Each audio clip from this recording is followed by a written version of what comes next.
Good morning, Mr. Pöhnlein. If you own a laptop, you will know that it gets quite hot at the bottom. It is also more comfortable to type on a keyboard that is slightly tilted.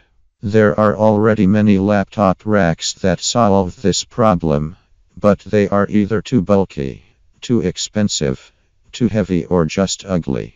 It is therefore your job, if you take it over, to invent a laptop stand that is smaller, lighter, cheaper, and more elegant than any other model on the market. We know your chance is almost zero.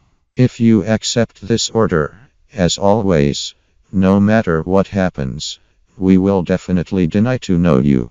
Good luck, Stephan.